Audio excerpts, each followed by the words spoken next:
ನಮಸ್ಕಾರ ವೀಕ್ಷಕರೇ, ಗೃಹಲಕ್ಷ್ಮಿ ಯೋಜನೆಯ 11 ಮತ್ತು 12ನೇ ಕಂತಿನ ಹಣ ನಿಮಗೆ ಇನ್ನೂ ಕೂಡ ಬಂದಿಲ್ಲ ಅಂದರೆ ಇಂದು 4,000 ಒಟ್ಟಿಗೆ 18 ಜಿಲ್ಲೆಗಳಿಗೆ ಬಿಡುಗಡೆ ಆಗ್ತಾ ಇರುವಂಥದ್ದು.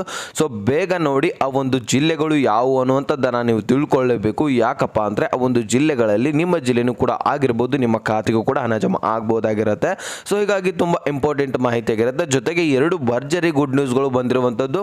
ಇನ್ನೊಂದು ಇಂಪಾರ್ಟೆಂಟ್ ಏನಪ್ಪ ಅಂದರೆ ಇಲ್ಲಿ ರೈತರಿಗೆ PM ಕಿಸಾನ್ ಸಮ್ಮಾನ ನಿಧಿ 18ನೇ ಕಂತಿನ ಹಣ ಯಾವಾಗ ರಿಲೀಸ್ ಆಗ್ತಾ ಇದೆ ಅನ್ನುವಂಥದ್ದು ಸಾಕಷ್ಟು ಫಲಾನುಭವಿಗಳು ಕಮೆಂಟ್ ಮುಖಾಂತರ ಕೇಳ್ತಾ ಇದ್ರು. ಅದ್ರ ಬಗ್ಗೆನೂ ಈ ವಿಡಿಯೋದಲ್ಲಿ ಕಂಪ್ಲೀಟ್ ಆಗಿ ಡೀಟೇಲ್ಸ್ ಅನ್ನ ನಿಮಗೆ ತಿಳಿಸ್ಕೊಡ್ತೀನಿ. ಕಂಪ್ಲೀಟ್ ಆಗಿ ನೋಡುವಂತಹ ಜವಾಬ್ದಾರಿ ನಿಮ್ದಾಗಿರುತ್ತೆ. ಎಲ್ಲನೂ ಕೂಡ ಕ್ಲಿಯರ್ ಆಗಿ ಅರ್ಥ ಆಗುತ್ತೆ ಕಂಪ್ಲೀಟ್ ಆಗಿ ನೋಡಿದ್ರೆ ಮಾತ್ರ. ಚಾನಲ್ಗೆ ಸಬ್ಸ್ಕ್ರೈಬ್ ಮಾಡಲಿ ಅಂದ್ರೆ ದಯವಿಟ್ಟು ನಮ್ಮ ಶ್ರಮಕ್ಕೆ ಸಬ್ಸ್ಕ್ರೈಬ್ ಮಾಡ್ಕೊಳ್ಳಿ. ವಿಡಿಯೋಕ್ಕೆ ಒಂದು ಲೈಕ್ ಕೊಟ್ಬಿಟ್ಟೆ ವಿಡಿಯೋನ ನೋಡ್ಲಿಕ್ಕೆ ಸ್ಟಾರ್ಟ್ ಮಾಡಿ. ಈಗ ನಾನು ಡೈರೆಕ್ಟ್ ಆಗಿ ಟಾಪಿಕ್ಗೆ ಬಂದ್ಬಿಡ್ತೀನಿ. ವೀಕ್ಷಕರೇ, ಸಾಕಷ್ಟು ಮಹಿಳಾ ಫಲಾನುಭವಿಗಳು ಈಗಾಗಲೇ 4,000 ಹಣ ಕೂಡ ಪಡೆದಿದ್ದಾರೆ. ಇನ್ನು ಕೆಲವೊಂದಿಷ್ಟು ಫಲಾನುಭವಿಗಳು 2,000 ರೂಪಾಯಿ ಕೂಡ ಹಣ ಪಡೆದಿದ್ದಾರೆ. ಇನ್ನು ಕೆಲವೊಂದಿಷ್ಟು ಫಲಾನುಭವಿಗಳಿಗೆ ಯಾವುದೇ ಕಂತುಗಳು ಕೂಡ ಬಂದಿಲ್ಲ. ಇಲ್ಲಿ 3 ಸ್ಟೆಪ್ಗಳಲ್ಲಿ ಫಲಾನುಭವಿಗಳಿದ್ದಾರೆ. ಯಾರ್ಯಾರಿಗೆ ಯಾಕೆ ಬಂದಿಲ್ಲ, ಇನ್ನು ಕೆಲವೊಂದಿಷ್ಟು ಫಲಾನುಭವಿಗಳಿಗೆ 2,000 ರೂಪಾಯಿ ಅಷ್ಟೇ ಯಾಕೆ ಬಂದಿದೆ, ಇನ್ನು ಕೆಲವೊಂದಿಷ್ಟು ಫಲಾನುಭವಿಗಳಿಗೆ 4,000 ರೂಪಾಯಿ ಹಣ ಜಮಾ ಮಾಡ್ತಾ ಇದೆ. ಈ ರೀತಿಯಾಗಿ ಸರ್ಕಾರ ಯಾಕೆ ಮಾಡ್ತಾ ಇದೆ ಅನ್ನುವಂಥದ್ದು ನಿಮ್ಮ ತಲೆಯಲ್ಲಿ ಕ್ವಶನ್ ಉಂಟಾಗ್ಬಿಟ್ಟು ಕಮೆಂಟಲ್ಲಿ ಸಾಕಷ್ಟು ಫಲಾನುಭವಿಗಳು ಹೇಳ್ತಾ ಇದ್ರಿ, ಇನ್ನೂ 12ನೇ ಕಂತಿನ ಹಣ ನಮಗೆ ಜಮಾನೇ ಆಗಿಲ್ಲ ಅಂತ ಎಲ್ಲರೂ ಕೂಡ ಕೇಳ್ತಾ ಇದ್ದಾರೆ. ಅದ್ರ ಬಗ್ಗೆನೂ ಕೂಡ ಕ್ಲಾರಿಫಿಕೇಶನ್ ಕೊಡ್ತೀನಿ. ಕಂಪ್ಲೀಟ್ ಆಗಿ ನೋಡ್ತಾ ಹೋಗಿ. ಇಲ್ಲಿ ನೋಡಿ, ಇಲ್ಲಿ ಮಹಿಳಾ ಮತ್ತು ಮಕ್ಕಳ ಕಲ್ಯಾಣ ಇಲಾಖೆ ಸಚಿವರಾದಂತಹ ಲಕ್ಷ್ಮೀ ಹೆಬ್ಬಾಳ್ಕರ್ ಮೇಡಮ್ ಅವರು ಏನು ಸ್ಪಷ್ಟನೆ ಕೊಟ್ಟಿದ್ದಾರೆ ಅಂದರೆ, ಈಗಾಗಲೇ ಅಮೌಂಟ್ ನಾವು ಹಾಕಿದ್ದೀವಿ, ಎಲ್ಲರ ಖಾತೆಗೂ ಕೂಡ ಜಮಾ ಆಗ್ತಾ ಇದೆ. ಆದರೆ ಇಲ್ಲಿ 11ನೇ ಕಂತಿನ ಹಣ ಈಗ ಏನು ಹಾಕ್ತೀವಲ್ಲ, ಈಗ 15ನೇ ತಾರೀಕು ಹಾಕಿದ್ರೆ ನಾವು ಈಗ 1ನೇ ತಾರೀಕು ಹಾಕಿದೀವಿ ಅಂತ ಅಂದ್ಕೊಳ್ಳಿ. ಅಷ್ಟರೊಳಗಾಗಿ ನಮ್ಮ ಒಂದು DBTಗೆ ಪುಷ್ ಮಾಡಿ DBTಯಿಂದ ಟ್ರೆಸರಿಯಿಂದ ಎಲ್ಲರ ಒಂದು ಬ್ಯಾಂಕ್ಗಳಿಗೆ ಜಮಾ ಆಗ್ತಾ ಬರುತ್ತೆ. ಅದು ಯಾವ ಸಂದರ್ಭದಲ್ಲಿ ಕೂಡ ಜಮಾ ಆಗತ್ತೆ. ಅಲ್ಲಿ ಜಮಾ ಆಗುವಂತಹ ಸಂದರ್ಭದಲ್ಲಿ ಈಗ ಒಂದು ಸ್ವಲ್ಪ ಎಲ್ಲರ ಖಾತೆಗೆ ಜಮಾ ಆಗಿದೆ ಅಂತ ಅಂದ್ಕೊಳ್ಳಿ. ಅದು ಇನ್ನೂ ಜಮಾ ಆಗಿ 1-2-3 ದಿನಗಳ ಆಗಿರಲ್ಲ, ಮತ್ತು ಇಲ್ಲಿ 1 ತಿಂಗಳು ಕೂಡ ಕಂಪ್ಲೀಟ್ ಆಗಿರಲ್ಲ. ಒಳಗೇನೆ ಮತ್ತೊಂದು ಕಂತಿನ ಹಣ ಯಾವಾಗ ಬರುತ್ತೆ ಅಂತ ಕೇಳ್ತಾ ಕೊಂಡಿರ್ತಾರೆ. ಆವಾಗ ನಾವು ಏನು ಮಾಡ್ಲಿಕ್ಕೆ ಬರಲ್ಲ. ಮೊದಲು ಈ ಒಂದು ಕಂತುಗಳು ಎಲ್ಲರ ಖಾತೆಗೆ ಜಮಾ ಮಾಡುವವರೆಗೂ ವೇಟ್ ಮಾಡಲೇಬೇಕು. ಅದು ಒಮ್ಮೆಲೆ ಜಮಾ ಮಾಡ್ಲಿಕ್ಕಂತೂ ಬರಲ್ಲ. ಟ್ರೆಜರಿದಿಂದ ಈಗ ಟೆಕ್ನಿಕಲ್ ಇಶ್ಯೂ, ತಾಂತ್ರಿಕ ದೋಷ ಅದು ಇದು ಅಂತ ಆಗ್ತಾ ಇದೆ. ಈಗಾಗಲೇ ಆಗಿದೆಯೂ ಕೂಡ. ಅದಕ್ಕೂ ಕೂಡ ಡಿಲೇ ಆಗಿರುವಂಥದ್ದು. ಮತ್ತು ಅದೇ ಪ್ರಾಬ್ಲಮ್ ಉಂಟಾಗಬಾರ್ದು ಅನ್ನುವಂತಹ ಕಾರಣಕ್ಕಾಗಿ ನಾವು ಅತಿ ಸ್ಲೋ ಆಗಿನೇ ಎಲ್ಲರ ಖಾತೆಗೆ ಪರ್ಫೆಕ್ಟಾಗಿ ಹಣ ಹಾಕ್ತಾ ಇರುವಂಥದ್ದು. ಈಗ 12ನೇ ಕಂತಿನ ಹಣ ಕೂಡ ರಿಲೀಸ್ ಆಗೋದಿದೆ. 3 ತಿಂಗಳದ್ದು ಒಮ್ಮೆಲೆ ಹಣ ಹಾಕ್ತೀವಿ. ಈಗಾಗಲೇ ನೀವು ರೈತರಿಗೆ ಯಾವುದೇ ಹಣ ಹೋಗೋದಿದ್ರು ಸಹಿತ ಸಬ್ಸಿಡಿ ಮುಖಾಂತರ ನೋಡಬೇಕು. ನೀವು ಎಲ್ಲೆಲ್ಲ ಓಡಾಡ್ತಾರೆ, ಸಿಕ್ಕಾಪಟ್ಟೆ ಡಾಕ್ಯುಮೆಂಟ್ಸ್ಗಳ ಸಲುವಾಗಿ ಎಲ್ಲೆಲ್ಲ ಓಡ್ಕೊಂಡು ಅವೆಲ್ಲ ಡಾಕ್ಯುಮೆಂಟ್ಸ್ ಕ್ಲಿಯರ್ ಮಾಡಿಕೊಂಡು ಅರ್ಜಿ ಕೂಡ ಸಲ್ಲಿಸ್ತಾರೆ. ಅಲ್ಲಿ ಕೆಲವೊಂದಿಷ್ಟು ಫಲಾನುಭವಿಗಳು ಕೂಡ ಹಣ ಜಮಾ ಆಗುತ್ತೆ, ಒಬ್ಬೊಬ್ಬರಿಗೆ ಹಣ ಜಮಾ ಆಗಲ್ಲ. ತಿಂಗಳಾನುಗಟ್ಟಲೆ ಓಡಾಡ್ತಾರೆ, ಆದರೂ ಸಹಿತ ಆಗಲ್ಲ. ಇಲ್ಲಿ ಮನೆಯಲ್ಲೇ ಕೂತ್ಕೊಂಡೇ ನಾವು ಹಣ ಹಾಕ್ತಾ ಇದ್ದೀವಿ ಆರಾಮಾಗಿ. ಬರೀ ತಿಂಗಳು ಕೂಡ ಇದು ಎಕ್ಸಸೈಸ್ ಪ್ರತಿ ತಿಂಗಳು ಕೂಡ ನಡೀತಾ ಇದೆ. ಆದರೂ ಸಹಿತ ಇನ್ನೂ ಕೂಡ ಅಮೌಂಟ್ ಬಂದಿಲ್ಲ ಅಂತಲೇ ಕೇಳ್ತಾ ಇದ್ದಾರೆ. ಈಗ ಸದ್ಯಕ್ಕೆ ಜಮಾ ಆದ ತಕ್ಷಣ ಮತ್ತೊಂದು ಕಂತಿನ ಹಣನೇ ಕೇಳಿಬಿಡ್ತಾರೆ ಡೈರೆಕ್ಟಾಗಿ. ಆಗ ನಾವು ಏನು ಮಾಡ್ಲಿಕ್ಕೆ ಬರಲ್ಲ. ಈಗ ಅಮೌಂಟ್ ನಾವು ಹಂತವಾಗಿ ಹಾಕ್ತಾ ಬರ್ತೇವೆ. ಅದ್ರ ಬಗ್ಗೆ ಯಾರು ಕೂಡ ತಲೆ ಕೆಡಿಸ್ಕೊಳ್ಳುವಂತಹ ಅಗತ್ಯವಿಲ್ಲ ಅಂತ ಒಂದು ಸ್ಪಷ್ಟನೆಯನ್ನು ಕೊಟ್ಟಿದ್ದಾರೆ. ಹಾಗಾದರೆ ಇಲ್ಲಿ ನಿಮಗೆ 12ನೇ ಕಂತಿನ ಹಣ ಯಾವಾಗ ಬರುತ್ತೆ ಅನ್ನುವಂಥದ್ದು ನಿಮ್ಮ ತಲೆಯಲ್ಲಿ ಕ್ವಶನ್ ಉಂಟಾಗ್ತಾ ಇದೆ. ವೀಕ್ಷಕರಲ್ಲಿ ಭರ್ಜರಿ ಗುಡ್ ನ್ಯೂಸ್ ಏನಪ್ಪ ಅಂದರೆ 12ನೇ ಕಂತಿನ ಹಣ ಇದೇ ತಿಂಗಳಿನಲ್ಲಿ ಬರುತ್ತೆ, ಆದರೆ ಕೊನೆಯ ವಾರದಲ್ಲಿ ಬರುತ್ತೆ ಅಂತ ಸ್ಪಷ್ಟನೆಯನ್ನು ಕೊಟ್ಟಿದ್ದಾರೆ. ಕೊನೆಯ ವಾರದಲ್ಲಿ ಇನ್ನೊಂದು ವಾರದ ನಂತರ ಅಮೌಂಟ್ ರಿಲೀಸ್ ಆಗುತ್ತೆ ಅಂತ ಒಂದು ಸ್ಪಷ್ಟನೆಯನ್ನು ಮಹಿಳಾ ಮತ್ತು ಮಕ್ಕಳ ಕಲ್ಯಾಣ ಇಲಾಖೆ ಕೊಟ್ಟಿದೆ. ಅದಾದ ತಕ್ಷಣ ಇಲ್ಲಿ ಸಾಕಷ್ಟು ಫಲಾನುಭವಿಗಳು ಅನ್ಸ್ಕೋಬೋದು, ಇವತ್ತು ರವಿವಾರ, ಯಾಕೆ ಇವತ್ತು ಸಂಡೇ, ಇವತ್ತು ಅಮೌಂಟ್ ಹಾಕ್ತಾರಾ ಅಂತ ಅನ್ಕೋಬೋದು. ಸಂಡೇ ಅಲ್ಲ, ಯಾವ ಒಂದು ಹಬ್ಬ ಬಂದರೂ ಸಹಿತ ಹಾಕ್ತಾರೆ. ಯಾಕಂದರೆ ಈಗ ಟ್ರೆಜರಿದಿಂದ ಅಮೌಂಟ್ ಹೋಗಿಬಿಟ್ರೆ ನಿಮ್ಮ ಖಾತೆಗೆ ಮಧ್ಯರಾತ್ರಿಯಲ್ಲಿ ಕೂಡ ಹಣ ಜಮಾ ಆಗ್ಬೋದಾಗಿರುತ್ತೆ. ಯಾವಾಗ ಬೇಕಾದರೂ ಕೂಡ ಹಣ ಜಮಾ ಆಗ್ಬೋದು ವೀಕ್ಷಕರೇ. ಅಂತಹ ಒಂದು ಪ್ರೊಸೆಸಿಂಗ್ ಸರ್ಕಾರದ ಕಡೆಯಿಂದ ನಡೀತಾ ಇರುವಂಥದ್ದು. ಅದಕ್ಕೋಸ್ಕರ ನಾನು ಯಾವಾಗ ಬೇಕಾದರೂ ಕೂಡ ಹಣ ಜಮಾ ಆಗ್ಬೋದು ಅಂತ ನಿಮಗೆ ಹೇಳ್ತಾ ಇರ್ತೀನಿ. ಓಕೆನಾ? ಕ್ಲಾರಿಫಿಕೇಶನ್ ಸಿಕ್ತಂತ ಅನ್ಕೋತೇನೆ. ಈಗ ಈ ಒಂದು PM ಕಿಸಾನ್ ಸಮ್ಮಾನ ನಿಧಿ ಹಣ ಯಾವಾಗ ರಿಲೀಸ್ ಆಗುತ್ತೆ 18ನೇ ಕಂತಿಂದು ಅಂತ ಸಾಕಷ್ಟು ರೈತರು ಕಾಯ್ತಾ ಇದ್ದಾರೆ. ಈಗಾಗಲೇ ಪುರುಷ ಅಭ್ಯರ್ಥಿಗಳಿಗೆ ಹಣ ಹೋಗಬೇಕಲ್ಲ, ಬರೀ ಮಹಿಳೆಯರಿಗೋಸ್ಕರ ಯೋಜನೆ ಮಾಡಿದ್ರೆ ಹೇಗೆ ಅಂತ ಸಾಕಷ್ಟು ಫಲಾನುಭವಿಗಳು ಕೂಡ ಕೇಳ್ತಾ ಇರುವಂಥದ್ದು. ಇಲ್ಲಿ ನೋಡಿ, ಮಹಿಳಾ ಫಲಾನುಭವಿಗಳಿಗೆ ಈ ಒಂದು ಯೋಜನೆಗಳಾದರೆ ಈಗ ಪುರುಷರಿಗೆ PM ಕಿಸಾನ್ ಯೋಜನೆ ಕಡೆಯಿಂದ ಮಾತ್ರ ಹಣ ಹೋಗ್ತಾ ಇರುವಂಥದ್ದು.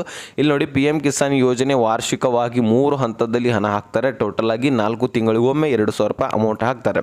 ಟೋಟಲ್ ಆಗಿ ಫಲಾನುಭವಿಗಳು ಎಷ್ಟಿದ್ದಾರೆ ಅಂದರೆ ಇಲ್ಲಿ ನೋಡಿ, 9,30,00,000 ಫಲಾನುಭವಿಗಳಿಗೆ ಹೋದ ಸಾರಿ ಅಂದರೆ 17ನೇ ಕಂತಿನ ಹಣ ಹೋಗಿದೆ. ಟೋಟಲು 11 ಕೋಟಿಗಿಂತ ಹೆಚ್ಚಿನ ಫಲಾನುಭವಿಗಳು ಇದ್ರು. 11 ಕೋಟಿಯಲ್ಲಿ 9,30,00,000 ಫಲಾನುಭವಿಗಳಿಗೆ ಮಾತ್ರ ಯಾಕೆ ಹೋಯ್ತು ಅಂದರೆ ಅವರು ಆಧಾರ್ ಕಾರ್ಡು ಪಹಣಿಗೆ ಲಿಂಕ್ ಮಾಡಿಸಿಲ್ಲ. ನಾನು ಪ್ರತಿ ಒಂದು ವಿಡಿಯೋದಲ್ಲಿ ತಿಳಿಸಿಕೊಟ್ಟಿದ್ದೀನಿ. ಇಲ್ಲಿಯ ಒಂದು ಕೃಷ್ಣ ಬೈರೇಗೌಡ ಅವರು ಕೂಡ ಇಲ್ಲಿ ಹೇಳಿರುವಂಥದ್ದು, ನಮ್ಮ ಒಂದು ರಾಜ್ಯದಲ್ಲಿರುವಂತಹ ಕಂದಾಯ ಇಲಾಖೆಯ ಸಚಿವರು ಕೂಡ ಸ್ಪಷ್ಟನೆಯನ್ನು ರೈತರಿಗೆ ಕೊಟ್ಟಿರುವಂಥದ್ದು. ಬೇಗನೆ ಆಧಾರ್ ಕಾರ್ಡ್ಗೆ ಪಹಣಿಯನ್ನು ಲಿಂಕ್ ಮಾಡಿಸ್ಕೊಳ್ಳಿ, ಇಲ್ಲ ಅಂದರೆ ನಿಮ್ಮ ಜಮೀನು ನಿಮ್ಮ ಕೈಯಲ್ಲಿರುವುದಿಲ್ಲ, ಮತ್ತೊಬ್ಬರ ಪಾಲಾಗುವುದನ್ನು ತಡೆಗಟ್ಟಿ ನಿಮ್ಮ ಆಧಾರ್ ಕಾರ್ಡ್ಗೆ ಪಹಣಿಯನ್ನು ಲಿಂಕ್ ಮಾಡಿಸಿ ಅಂತ ಸ್ಪಷ್ಟನೆಯನ್ನು ಬಹಳ ದಿನ ಆಯಿತು ಕೊಟ್ಟು. ನಾನು ಕೂಡ 2-3 ವಿಡಿಯೋಗಳಲ್ಲಿ ತಿಳಿಸ್ಕೊಟ್ಟಿದ್ದೀನಿ, ಆದರೂ ಸಹಿತ ಯಾರು ಮಾಡಿಸಿಲ್ಲ ನೋಡಿ.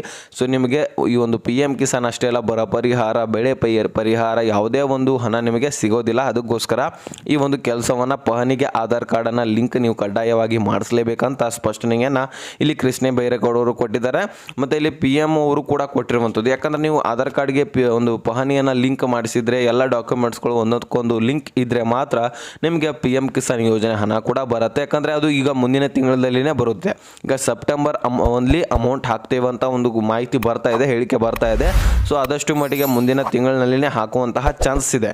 ಆದರೆ ನೀವೇನು ಮಾಡಬೇಕು ಹೇಳಿ, ಎಲ್ಲ ಡಾಕ್ಯುಮೆಂಟ್ಸ್ಗಳನ್ನು ಕ್ಲಿಯರ್ ಇಟ್ಕೋಬೇಕು. ಆ ಒಂದು ಪಹಣಿಗೆ ಆಧಾರ್ ಕಾರ್ಡನ್ನು ಯಾವ ರೀತಿಯಾಗಿ ಲಿಂಕ್ ಮಾಡಿಸ್ಬೇಕಂದ್ರೆ, ನೀವು ಎಲ್ಲಿ ಹೋಗಿ ಲಿಂಕ್ ಮಾಡಿಸ್ಬೇಕಂದ್ರೆ ನಿಮ್ಮ ಗ್ರಾಮ ಪಂಚಾಯತಿಯಲ್ಲಿರುವಂತಹ ಗ್ರಾಮ ಲೆಕ್ಕಾಧಿಕಾರಿ ಹತ್ರ ಒಂದು ಲಿಂಕ್ ಮಾಡಿಸ್ಕೋಬೇಕು, ಅಥವಾ CS ಸೆಂಟರ್ ಗ್ರಾಮ 1 ಕರ್ನಾಟಕ 1ಗಳಿಗೆ ಹೋಗಿ ಅಲ್ಲಿ ಕೂಡ ಲಿಂಕ್ ಮಾಡಿಸ್ಕೋಬಹುದು ವೀಕ್ಷಕರೇ. ಸೊ ಆದಷ್ಟು ಈ ಒಂದು ಪ್ರೊಸೆಸಿಂಗ್ ಮಾಡಿಸ್ಕೊಳ್ಳಿ. ಇದು ಅವರ ಸಲುವಾಗಿ ಅಲ್ಲ, ಇದು ನಿಮ್ಮ ಸಲುವಾಗಿನೇ ಅವ್ರು ಹೇಳ್ತಾ ಇರುವಂಥದ್ದು. ಯಾಕಂದರೆ ನಿಮ್ಮ ಒಂದು ಆಸ್ತಿ ಪಾಸ್ತಿಗಳು ಪ್ರೊಟೆಕ್ಟ್ ಇರಬೇಕು, ಅವು ಬೇಡವೋ ನೀವು ವಿಚಾರ ಮಾಡಿ. ಪ್ರೊಟೆಕ್ಟ್ ಆಗಿ ಇರಬೇಕು, ನಿಮ್ಮ ಹೆಸರಲ್ಲೇನೆ ಇರಬೇಕು, ಯಾವುದೇ ಅದರೊಳಗೆ ಅಡಚಣೆ ಬರಬಾರ್ದು. ಇಲ್ಲಾಂದರೆ ಕೋರ್ಟ್ ಕೇಸ್ ಅದು ಇದು ಓಡಾಡಬೇಕಾಗ್ತದೆ. ಸೊ ಮತ್ತೊಬ್ಬರ ಹೆಸರಲ್ಲೇ ಮಾಡ್ಕೋತಾರೆ, ಅವಾಗ ಏನು ನಿಮ್ಮ ಹತ್ರ ಹಣ ಕೂಡ ಇರಲ್ಲ, ಸರಿಯಾಗಿ ಅದನ್ನು ಕಟ್ಟಬೇಕಾಗತ್ತೆ ಗೌರ್ಮೆಂಟ್ಗೆ. ಕಟ್ಬಿಟ್ಟು ಓಡಾಡೋದು ಯಾವ ಹೇಳಿದಾನೆ ಇದನ್ನು, ಅದಕ್ಕೋಸ್ಕರ ಹೇಳ್ತಾ ಇದ್ದೀನಿ. ಈ ಒಂದು ಆಧಾರ್ ಕಾರ್ಡ್ಗೆ ಪಹಣಿಯನ್ನು ಲಿಂಕ್ ಮಾಡಿಸ್ಕೊಳ್ಳಿ, ನಿಮ್ಮ ಕೆಲಸ, ನಿಮ್ಮ ಒಂದು ಆಸ್ತಿ ಪಾಸ್ತಿಗಳನ್ನು ನಿಮ್ಮ ಪ್ರೊಟೆಕ್ಟ್ನಲ್ಲಿ ಇಟ್ಕೊಳ್ಳಿ ಅಂತ ಈ ಒಂದು ಕೃಷ್ಣ ಬೈರೇಗೌಡರು ಮಾಹಿತಿಯನ್ನು ಹೊರಡಿಸಿರುವಂಥದ್ದು. ಮತ್ತು ಇಲ್ಲಿ ಕೇಂದ್ರ ಸರ್ಕಾರದಿಂದ ಈ ಮಾಹಿತಿ ಬಂದಿರುವಂಥದ್ದು. ಈಗ ನಿಮಗೆ ಸ್ಪಷ್ಟನೆ ಸಿಕ್ತಂತ ಅನ್ಕೋತೇನೆ. ಈ ಒಂದು 18ನೇ ಕಂತಿನ ಹಣ ಮುಂದಿನ ತಿಂಗಳಿನಲ್ಲಿ ಬರುವಂತಹ ಒಂದು ಚಾನ್ಸಸ್ ಇದೆ ವೀಕ್ಷಕರೇ. ಸೊ ಅಲ್ಲಿವರೆಗೂ ಕೂಡ ನೀವು ವೇಟ್ ಮಾಡಲೇಬೇಕು. ಈಗಾಗಲೇ ಗೃಹಲಕ್ಷ್ಮಿ ಕಡೆ ಬಂದುಬಿಡೋಣ. ಈಗ ಗೃಹಲಕ್ಷ್ಮಿ ಯೋಜನೆಯ 18 ಜಿಲ್ಲೆಗಳನ್ನು ಒಂದೊಂದಾಗಿ ತಿಳಿಸ್ತಾ ಹೋಗ್ತೇನೆ.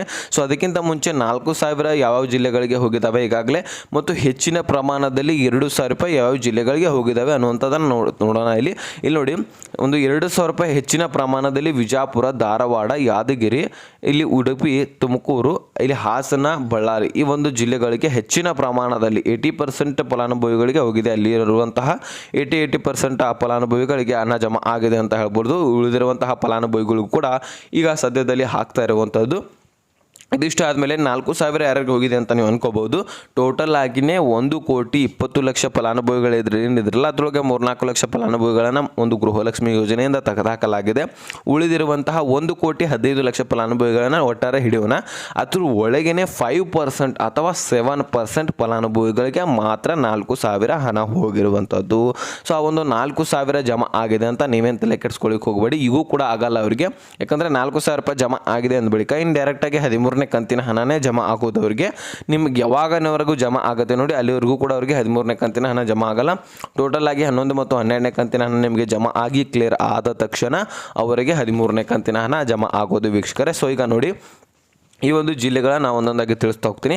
ಹಾಸನ, ಗದಗ, ಬಳ್ಳಾರಿ, ಕಲಬುರಗಿ, ವಿಜಯನಗರ, ಧಾರವಾಡ, ಯಾದಗಿರಿ, ಉತ್ತರ ಕನ್ನಡ, ದಕ್ಷಿಣ ಕನ್ನಡ, ದಾವಣಗೆರೆ, ಉಡುಪಿ, ತುಮಕೂರು, ಚಿತ್ರದುರ್ಗ, ಚಿಕ್ಕಮಗಳೂರು, ಶಿವಮೊಗ್ಗ, ರಾಯಚೂರು, ಚಿಕ್ಕಬಳ್ಳಾಪುರ, ಚಾಮರಾಜನಗರ. ಸೊ ಈ ಒಂದು 18 ಜಿಲ್ಲೆಗಳಿಗೆ ಹಣ ಬಿಡುಗಡೆ ಆಗ್ತಾ ಇದೆ.